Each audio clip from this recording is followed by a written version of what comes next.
They stood at the fence line and laughed, their breath puffing out in grey clouds against the brittle winter sky. To the men of the county, what Martha was doing wasn't just foolish, it was an insult to the way things had always been done in Texas. She could hear the low rumble of their voices carried over the frost-hardened ground, the sharp bark of amusement that cut deeper than the dropping temperature. They looked at her structure, a squat, thick-walled fortress made entirely of stacked hay bales, and saw only a desperate widow losing her grip on reality. It did not look like a barn. It had no timber frame, no cedar planks, and no vaulted roof to catch the light. It looked, as the foreman from the neighboring ranch had loudly declared in town the day before, like a giant tinderbox waiting for a spark, but Martha did not look up from her work. She was kneeling in the dirt, her gloved hands numb, stuffing handfuls of loose straw into the tiny crevices between the bales, sealing the walls until they were as solid as stone. She knew what they saw. They saw a woman alone, left with a debt-ridden sheep operation and no husband to tell her how to run it. They saw the unconventional ugliness of the hay cabin, a brown lump on the horizon that defied every architectural rule of the West. But they did not feel what she felt. They did not feel the stillness of the air inside the walls she had raised. They did not understand the physics of insulation, the way the hollow stalks of dried grass trapped the heat, or the simple, brutal truth that had kept her awake for 3 nights straight: the blue norther was coming. It was not a guess. She had felt it in the ache of her knuckles and seen it in the way the cattle on the far ridge had turned their tails to the north hours ago. The barometer in her kitchen had dropped so low she thought the glass might crack. Let them laugh at her pile of grass. In 48 hours, the only thing that would matter was temperature. She stood up, brushing the dirt from her heavy wool skirt, and caught the eye of the man on the horse nearest the gate. It was Brody, the largest landowner in the valley, a man who built his barns with imported lumber and pride. He tipped his hat, a gesture that was more mockery than respect. "You fixing to burn that down for warmth, Martha?" he called out, his voice thick with condescension. "Or are you just building a tomb for your flock?" Martha didn't shout back. She just tightened her scarf and turned toward the darkening north. The wind wasn't howling yet, but the silence was heavy, like a held breath before a scream. The logic of the build was born from grief, not madness.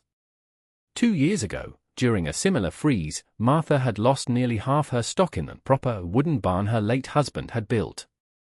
It was a beautiful structure, tall and imposing, but the wind had found every warped board, every knothole, and every gap in the eaves. The drafts had cut through the interior like invisible knives, freezing the newborns before their mothers could even lick them dry. She remembered the sound of the wind whistling through the timber, a sound that haunted her sleep. She remembered finding the stiff, frost-covered bodies of lambs that had never stood up. She would not let that happen again. This time, she had traded height for thickness. She had traded ventilation for containment. The hay cabin was low to the ground, minimizing the surface area the wind could batter. The walls were 3 bales thick, staggered like bricks, creating a barrier of dead air that was the most effective insulator she could afford. It cost her sweat and ridicule, but it didn't cost her money she didn't have. Her hired hand, Gus, a man who had fewer teeth than he had years of service, came around the corner of the structure dragging a heavy canvas torp. He didn't look at the men by the fence. He didn't look at the sky. He just looked at the work. Gus was the only one who hadn't tried to talk her out of it, perhaps because he remembered the pile of frozen lambs just as vividly as she did. "North wall is sealed," Gus said, his voice a gravelly rasp. "I doubled the stacking on the windward side just like you said. It's tight, Martha." Tight as a drum. He paused, wiping his nose with the back of a leather glove. "You reckon it's gonna be enough?" The radio in town said this one's coming down from the Arctic. "They're saying 20 below by morning." Martha looked at the thick walls of golden straw, already rimmed with the first frost of the evening. She walked over and placed her hand against the bales. There was no cold emanating from them, no draft sucking the warmth from her palm. Wood held the cold, hay repelled it. "It has to be enough, Gus," she said quietly. "It's all we have. If we lose this lambing season, the bank takes the land before the spring thaw. We aren't just fighting the weather. We're fighting for the right to stay." She looked at the torp he was holding. Let's get the roof weighted down. If the wind takes the lid off, it won't matter how thick the walls are. The sky began to bruise, turning a deep, violently dark purple that heralded the arrival of the front. The temperature wasn't just dropping, it was crashing. In the span of an hour, the mercury plunged 20 degrees. The casual chill of the afternoon was replaced by a biting, stinging cold that made the skin on Martha's face feel tight and brittle. The ridicule from the road had ceased because the neighbors had retreated to their fires, abandoning their mockery for self-preservation. Martha and Gus moved with frantic efficiency, herding the heavy, pregnant ewes into the low opening of the hay cabin. The animals were reluctant at first, confused by the strange structure, but the moment the lead ewe stepped inside, the change in behavior was instant. The animal stopped, sniffed the air, and visibly relaxed. There was no wind inside. The air was still, smelling of sweet dry grass and dust, distinct from the metallic scent of snow that permeated the outside world. "Get them all in," Martha ordered, her voice fighting the rising gale. "Every last one. Don't leave the stragglers," she was counting as they passed her, 40, 50, 60. These weren't just animals, they were the mortgage payments, the tax bills, the future. One ewe, a young first-timer, balked at the entrance, bleating into the rising storm. Martha grabbed the animal by the thick wool of its neck, not gently, but with the desperate strength of necessity. "Get in there," she hissed, shoving the animal forward until it stumbled into the gloom of the shelter. Brody had ridden by one last time on his way home, his coat collar turned up so high only his eyes were visible. He hadn't laughed this time. He had slowed his horse, looked at the hay fortress, and shouted over the wind, "My barn's got a stove in the tack room, Martha. When that pile of straw collapses, you come to the main house. Don't let pride kill you." He hadn't waited for an answer. He assumed failure was inevitable. Martha slammed the heavy wooden gate she had rigged to the hay frame, securing it with a thick iron chain. She wasn't going to his house. She was staying right here. She turned to Gus. "Go to the bunkhouse, Gus. Keep the stove lit." "I'm staying with them." Gus looked like he wanted to argue, but he saw the set of her jaw. He nodded once, pulled his hat down tight, and vanished into the swirling white that was beginning to erase the world.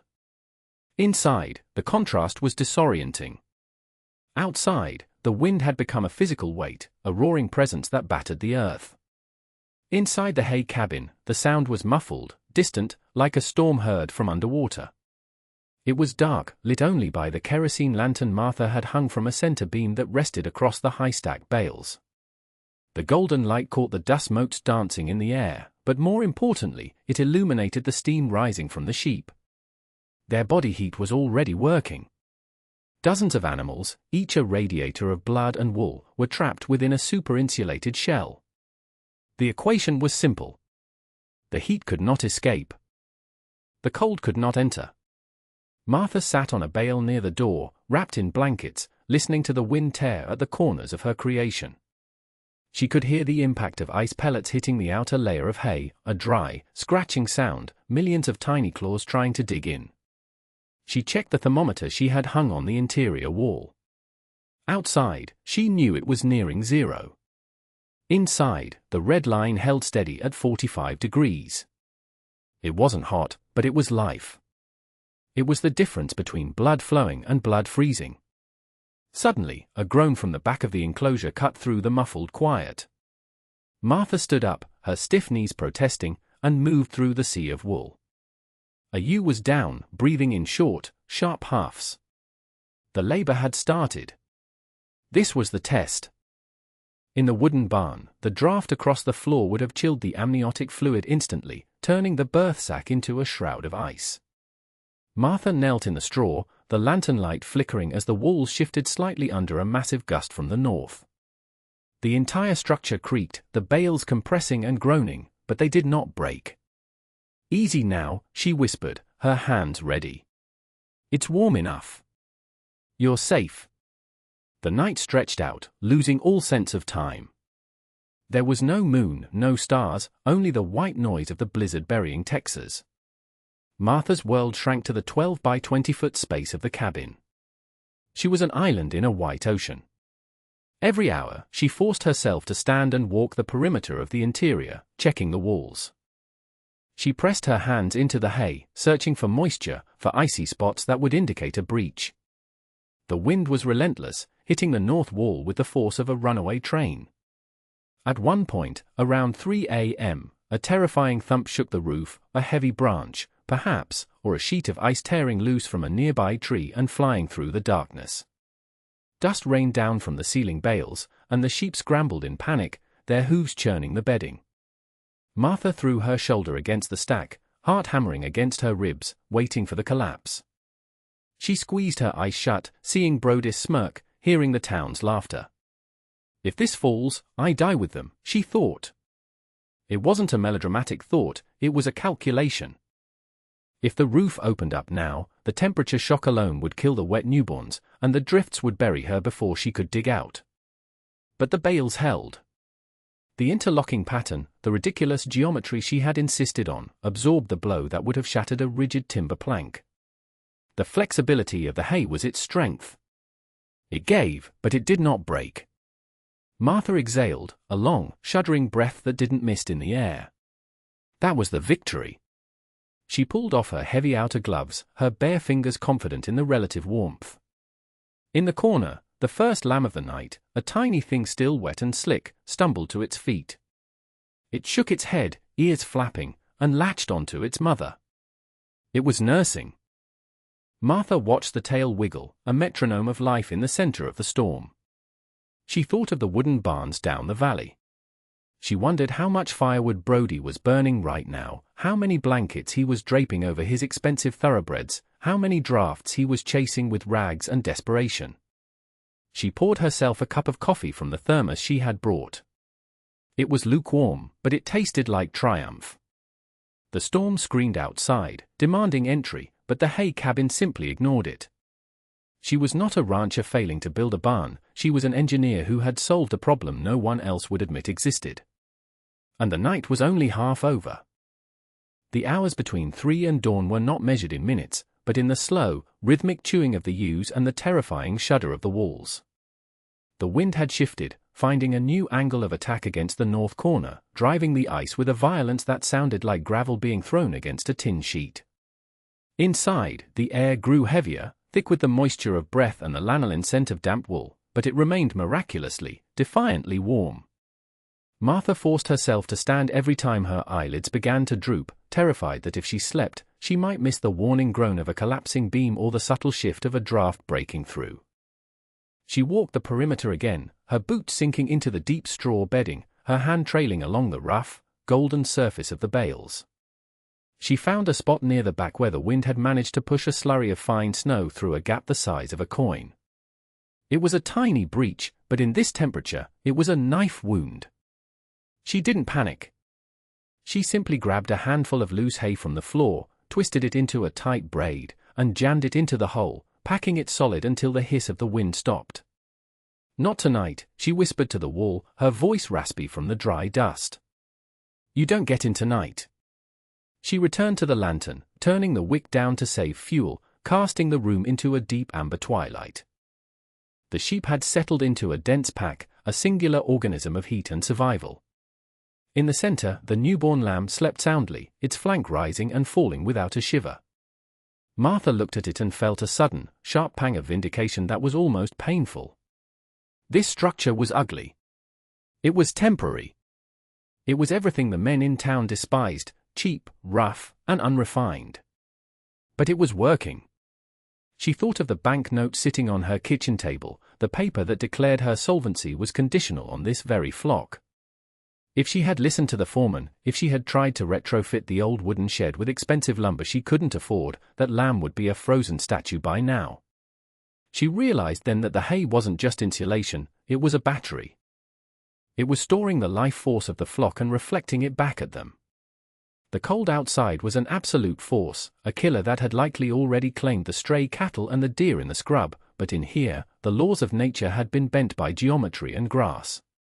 She wrapped her shawl tighter, not because she was cold, but because the magnitude of the gamble was finally hitting her. She was betting everything on dried stalks of wheat. When the light finally began to change, it didn't come as a sunrise, but as a graying of the dark, a subtle shift in the tone of the shadows. The wind, which had roared like a living thing for 12 hours, began to gasp and die down, replaced by a silence that was even more unnerving. It was the silence of a world that had been buried. Martha stood up, her joints popping, and moved to the heavy wooden pallet that served as the door. She pushed against it, but it didn't budge. A drift, heavy and solid as concrete, had piled up against the exterior. For a heartbeat, a spike of claustrophobia hammered in her chest. The tomb analogy Brody had made suddenly felt too real. But then she heard a muffled scraping from the outside, the rhythmic crunch scrape of a shovel biting into hard-packed snow. "Martha?" The voice was muffled, thick with exhaustion, but it was unmistakably Gus. "Martha? You alive in there?"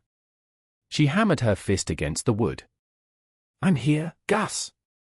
We're all here. Clear the latch." She heard the frantic tempo of the digging increase, the grunt of effort with every toss. It took 10 minutes before the heavy chain rattled, and the door groaned inward, pushing a cascade of white powder onto the golden floor. The light that flooded in was blinding, bouncing off a world that had been erased and redrawn in white. Martha stepped out, squinting against the glare, her lungs seizing at the shock of the freezing air. The temperature had not risen, the storm had just cleared the sky, leaving a vacuum of cold that burned exposed skin instantly. She looked at Gus. He was covered in ice, his eyebrows frosted white, his coat stiff as a board. He looked at her, then past her into the dark warmth of the cabin, and his jaw dropped. Behind her, the steam was rolling out of the open door like smoke from a furnace, a billowing cloud of warm, moist air that hit the freezing morning and instantly turned to fog. Through that fog, the soft, distinctive baa of a nursing lamb drifted out, loud and clear. Gus let out a laugh that sounded half like a sob. "I'll be damned," he whispered, leaning on his shovel. "I truly will be damned.